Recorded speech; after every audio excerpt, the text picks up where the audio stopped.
లూకా సువార్త 9వ అధ్యాయము 23. ఎవడైనను నన్ను వెంబడింపగోరిన ఎడల తన్ను తాను ఉపేక్షించుకొని ప్రతిదినము తన సిలువను ఎత్తుకొని నన్ను వెంబడింపవలెను.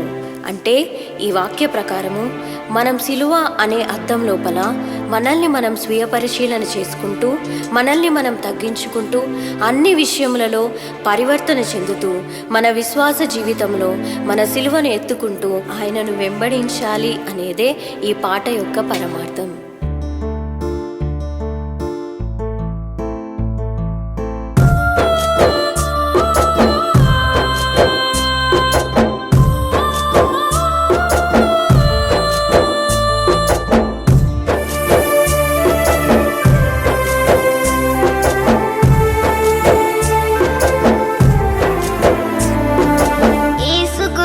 పిల్లను నేను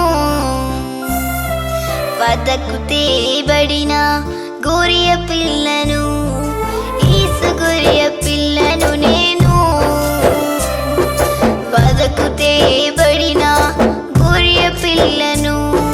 దినదినము చనిపోవుచున్నాను, యేసు క్రీస్తులో బ్రతుకుచున్నాను. దినదినము చనిపోవుచున్నాను, యేసు క్రీస్తులో బ్రతుకుచున్నాను. యేసు గొర్రె పిల్లను నేను వదకు తేబడిన గొర్రె పిల్లను, యేసు గొర్రె పిల్లను నేను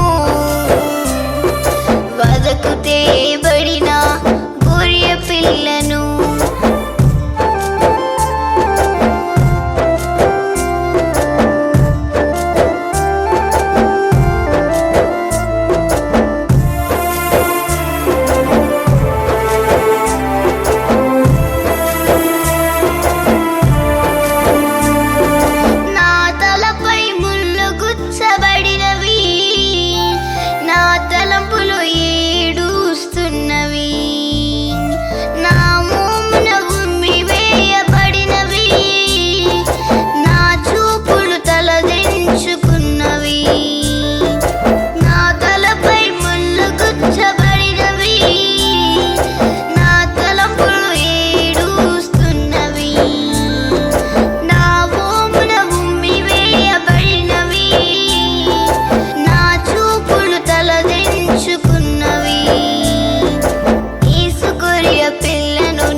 వదకు తేబడిన గొర్రె పిల్లను.